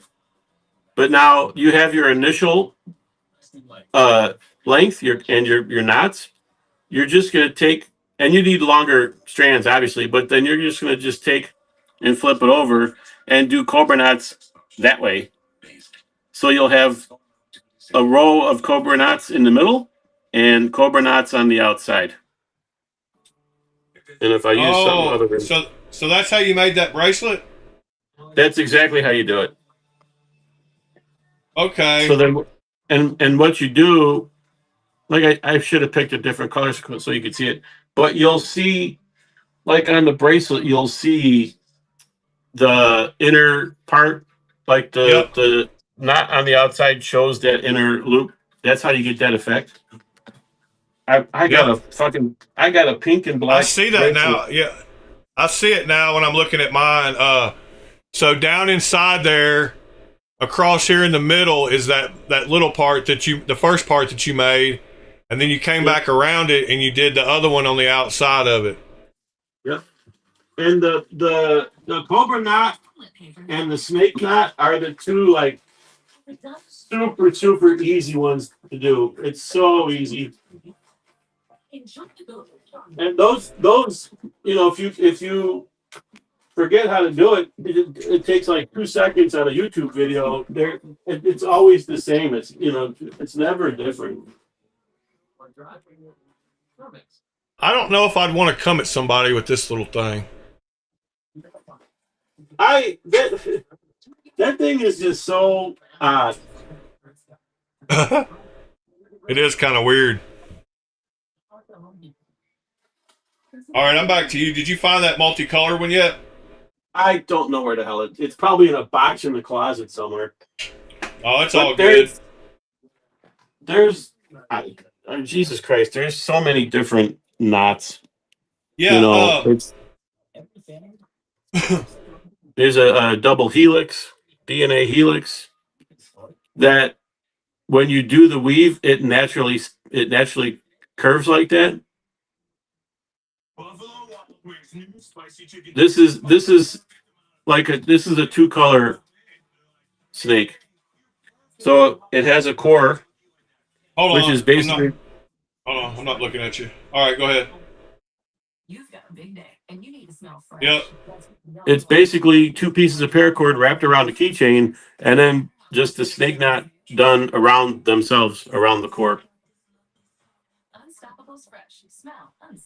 Yeah.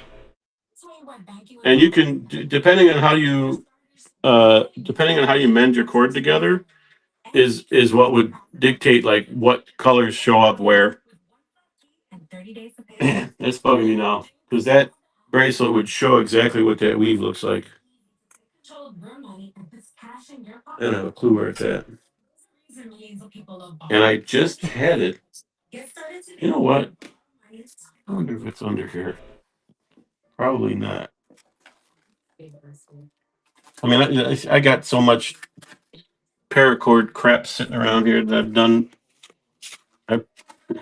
I probably couldn't even count, but there's thousands probably paracord all over the joint here. I mean, I can do a double color weave. It doesn't take that long. That's all right. We can do it sometime in the Discord. I think a lot of people ran off because they're not interested in paracord, but I don't care. Don't bother me, then. Everybody has their likes and dislikes. So, Andrew, I don't know what you're talking about, but right here. There's my compass. I don't know what exactly you were talking about. Maybe you were talking about this one. You said, "Where's my compass?" I don't know. Right there. But yeah, Ed. Yeah, thank you. That was super cool seeing that in public. I mean, in person, rather than watching that video. But I kind of understood it. I still think I could take my my bracelet apart. I don't know. I think I could get that T-hook, but I can't unravel it from that end. Is what you're saying, right? So to unravel it, the ends that have the singed part, Yeah. that's where you have to clip it back to be able to adjust it. Yeah. Because And of that's how the other that, end. yeah, because of how that clip was, I couldn't finish You it had to off without it. It would have just kept falling out. It wouldn't have been no good. Yeah, so you had to start at that end. I had to loop a knot. I had to tie a knot like a simple knot Yeah, to keep it from jumping off. Yeah. But I see a singed end down here too. That's what I was wondering about. So When your screen catches up here in a minute, you'll see what I'm talking about. yeah, because I don't remember how I finished the both So ends. I think you started at this end and worked down this way, so you could get this locked in there good. And you'll see it on the video here in a second. But I think you started here and worked to the other end. Yeah, because I'm pretty sure the original core is on that clip. Yeah, Because there's a singe. But you see this little singed part back here, so there's a singed end.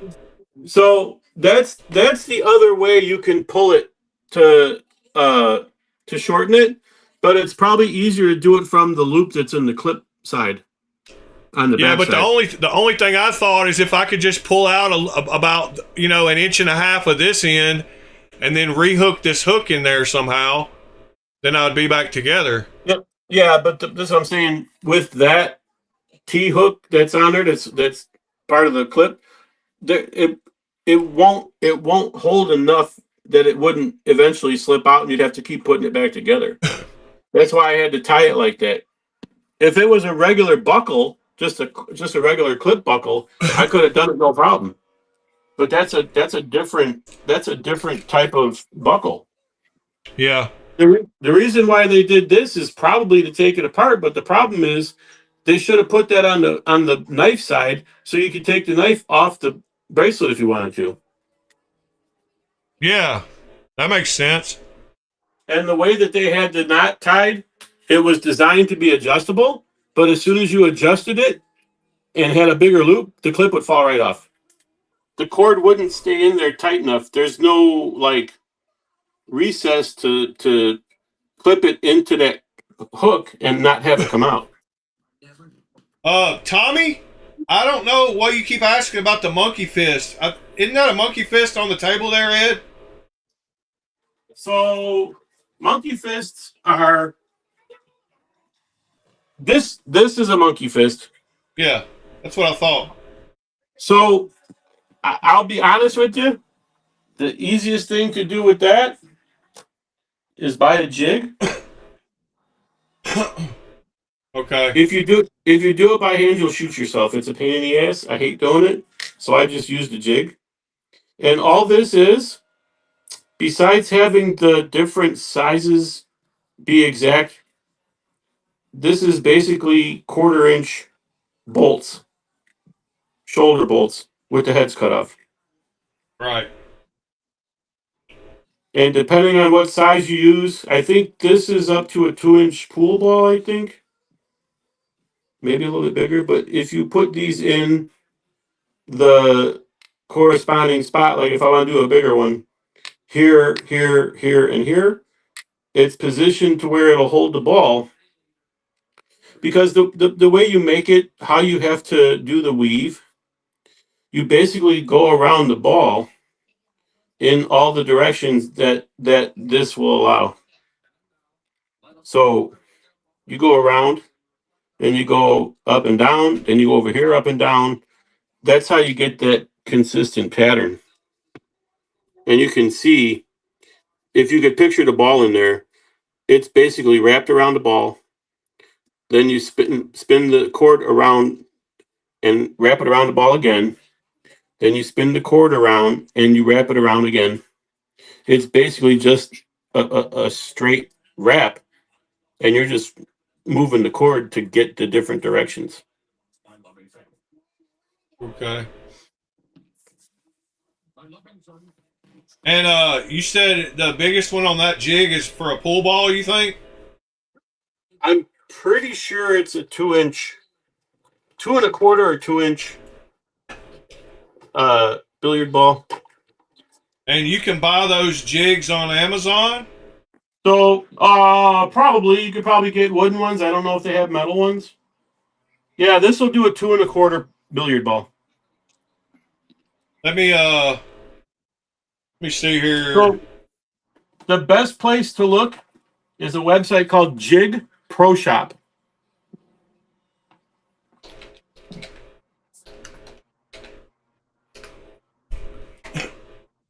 Yeah, or eBay. Amazon, if they have them, you'll get them quick, obviously, because it's Amazon. Yeah. I don't Walmart. know. Yeah, I've got a bunch on hold on.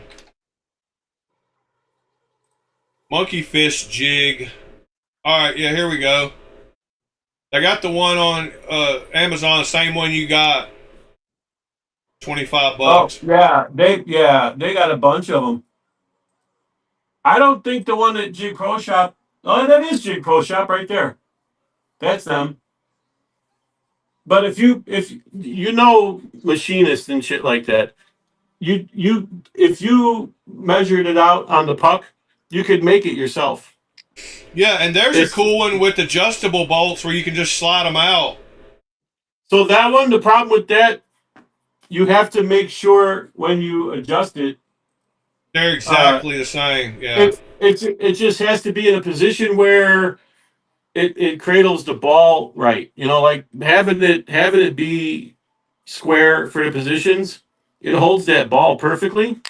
Yeah. If you're off one way or another, you're kind of like changing. But I guess you could put the ball in there first, and then you would tighten it down after. Yeah, just cinch them up to it. But that you have to use. Because it's got a round hole in the middle there to hold the ball steady. Yeah, and then I don't know if it's wing nuts or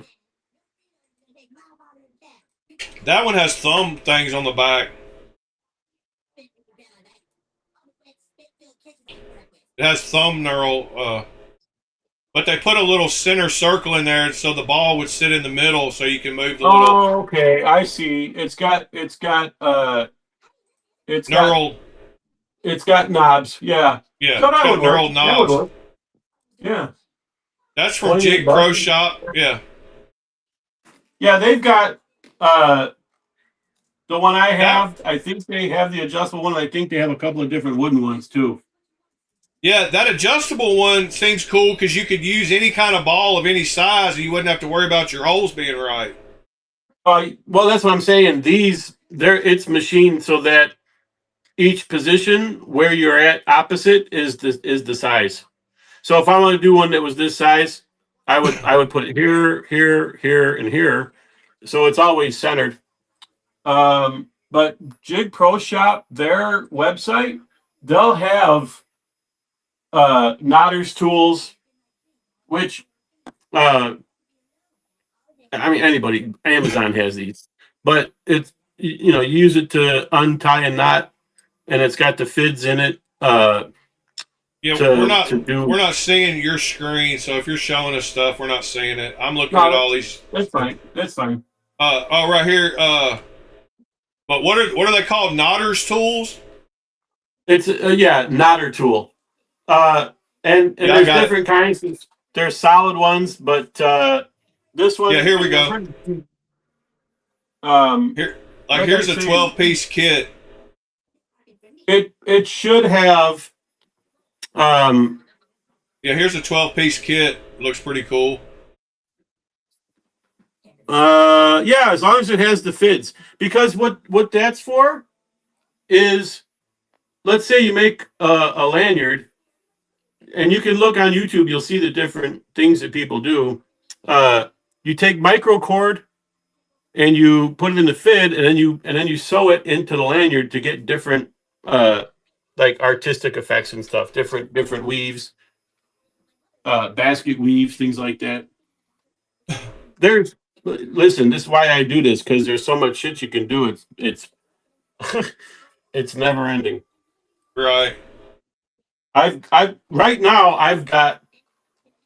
So here's a whole kit. Here's a kit with everything. Yeah, exactly. The only thing what I like about the one that I have is the fids get stored inside it, so I don't have to worry about putting them anywhere or losing them or anything like that.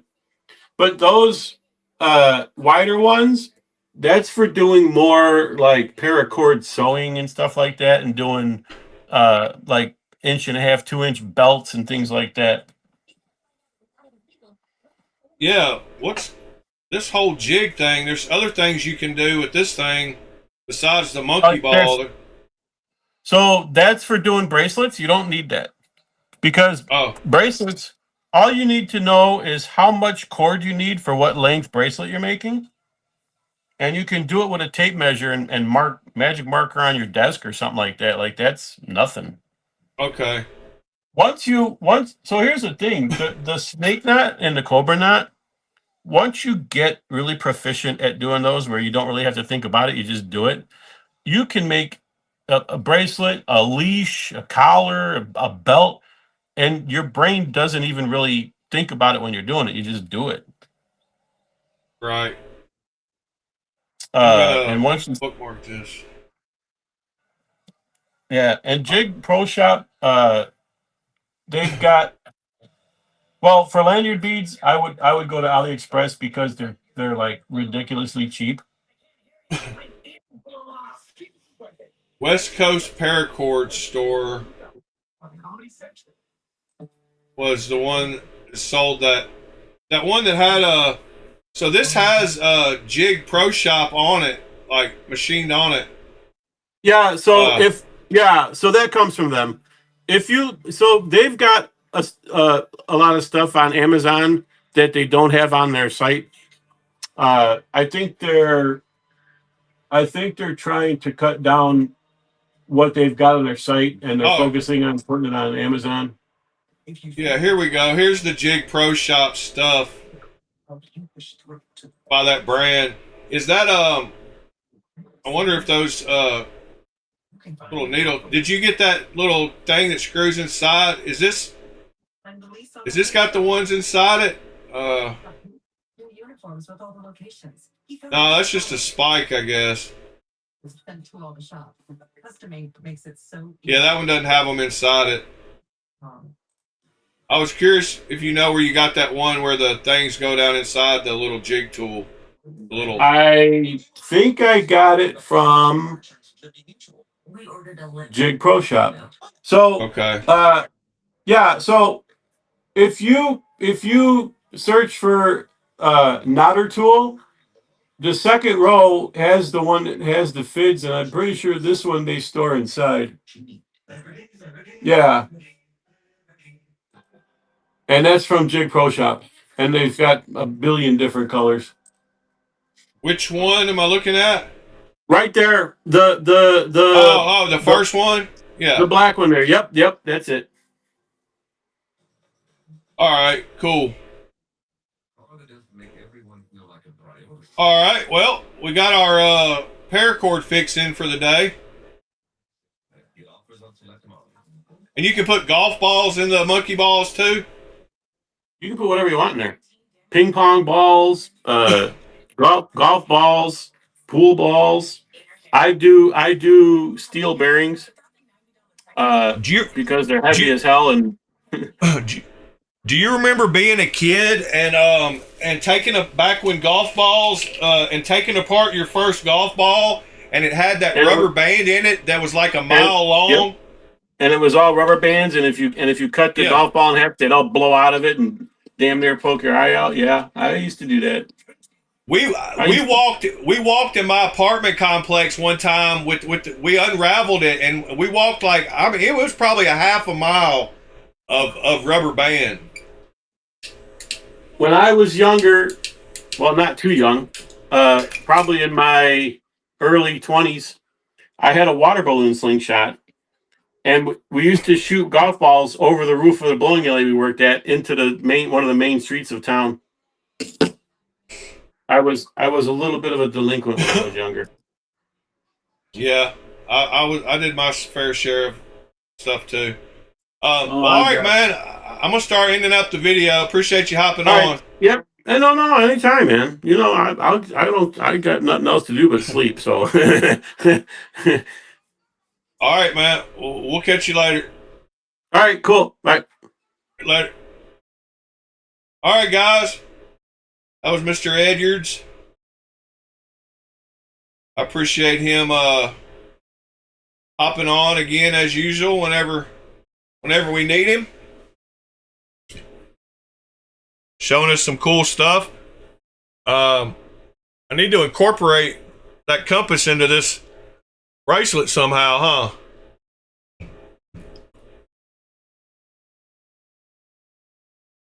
Man, I'm so glad y'all can't hear my AC because it's making that humming noise again.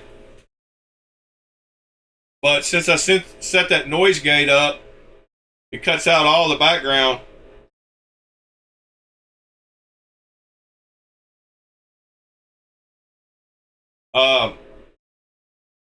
Yeah, thank you again, Ed.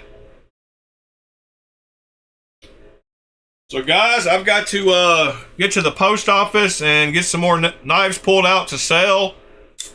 I should have that post up within the next day or so on the Discord, and I'm going to put it up there early before I put it on Reddit. But, oh, yeah, Fred, I did talk about that earlier today at the beginning of the video. If you want to go back and watch it, I talked about what I did and why I did what I did. Yeah, it's at the beginning of the video. You can go back and check that out.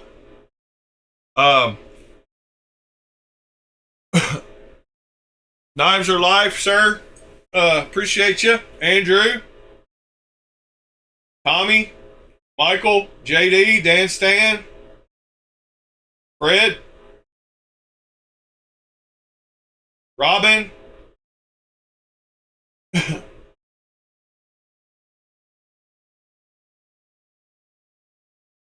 Yeah, in fact, Fred, I think I can go find it really quick for you and just show you. Let me just show you what I said earlier about your knife. It was. So, Yeah, I just left it. So here you go. I actually hopped right to it. So when I took apart, when I got your knife and I took it apart, hold on here, Fred, I'm going to show you. So you don't have to go back and watch it. So I'm going to turn off my microphone and let this audio play from the stream so I don't get any kind of, well, it shouldn't feedback. That should be fine. I should be able to talk over it. But here's what I said earlier. I thought I would go ahead and make him a new one in case he didn't have his laying around his house somewhere. All right, so let's see. Knives Are Life won a drawing last night. Packaging up. Mr. Fred packaging up. So here you go. So as I was packaging up, oh yeah, hold on, sorry. Mr. Fred's knife to send back to him yesterday. Yeah, you are seeing it. You just think you're seeing the live. Noticed that it did not have the lanyard pin in it. And I'm talking about the... This is me talking over myself from earlier. So I went back to watch the video because I'm very good at keeping all the parts together. So I went back to watch the video where I got it. I just got home from work and I disassembled it on the table here. And you can clearly see when I disassemble it that it did not have the lanyard pin in it when I received it. So I was glad about that because I thought I had misplaced it somewhere. That being said, I thought I would go ahead and make him a new one in case he didn't have his laying around his house somewhere. So that was the first time I had made a pin for a knife. So that was interesting.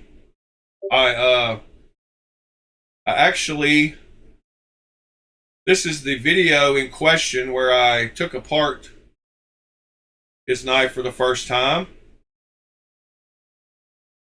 And if you look closely, you can see here, let me see, where are we at? Firefox. If you look closely here, you'll be able to see when I first disassembled it, got the pivot and the two body screws out so far. But right here, when I flip the scales apart, there is not a lanyard pin in it. So it's not in that side. And it's not in the other side. Here. You can actually see, let me go back so you can actually see it a little better. So right there you can see it's not in the top scale and it's not in the bottom scale. And it's one of those ones that's external that falls out and it's a pain in the butt sometimes. So I totally understand why it got misplaced. But you can see it is not in there. And that was the first time I had disassembled the knife. I'm glad I shoot video of things. You can go back and look at it. So what I did is I tried to find something metal that was pretty close to the same size. And I had some of these little miniature screwdrivers. I'm sure y'all have some of these also. I had a couple, I guess, that came with maybe watches or something. I don't know where these actually, Fred, but they're Phillips heads. How I fixed it. They're little micro screwdrivers. Well, I had a second one that was exactly like this. So I used my wire cutters and I cut it off. And then I took apart the knife and I measured the actual stop pin on the knife. And I cut it down to length, pretty close to the same as the stop pin. And then I took this new file that I got. And, well, actually, first I chucked this up in the drill and held sandpaper on it to get it down to the diameter I needed to fit into the hole. It was just barely bigger than the hole. So then I sanded it down by spinning it and holding sandpaper on it until it got down to the right diameter that I could fit it into one side of the scales.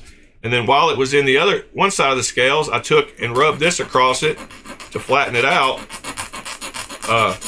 just like that, until I got it down to the perfect length that the back spacer would fit around it and it would close up. So even though it came to me like that, I didn't want to send it back like that. So yeah, I fixed it. It is, and I decided by paying attention to how he was talking on the stream, he asked a couple of times if he would be able to get it back to the way it looks now if I anoded it a certain way and he didn't like it. So I just decided to leave it the way that he already likes it. So I did not do an anode to it because I didn't want to do all that and him take wink and take it back to the way it was. So yeah, I just left it the way I like it, and hopefully the way he likes it too. I mean, I know he said he liked it that way, so. But anyway, yeah. So I'm about to show it. I've not actually put it in the box yet. So here it is, with just the plain. I did re-bead blast it to get rid of those little faint lines that were showing through. So it is good to go. It is plain Jane, and it has a lanyard pin in it again. The lanyard pin is shiny. I could have fixed that, but I will leave that for him to do. He can maybe acid put it in some ferric chloride and make it dark, or hit it with a torch and make it dark, or something. But it does have a pin back in it.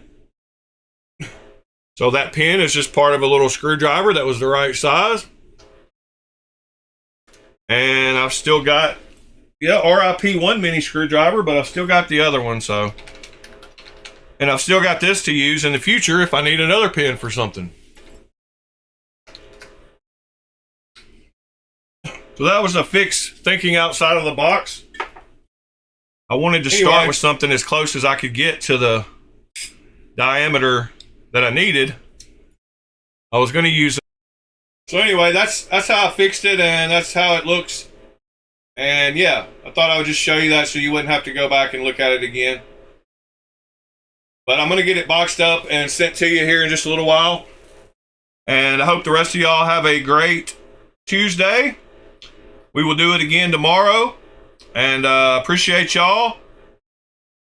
Y'all have a great day. And if you need me, reach out. Anyway, love y'all. See y'all tomorrow.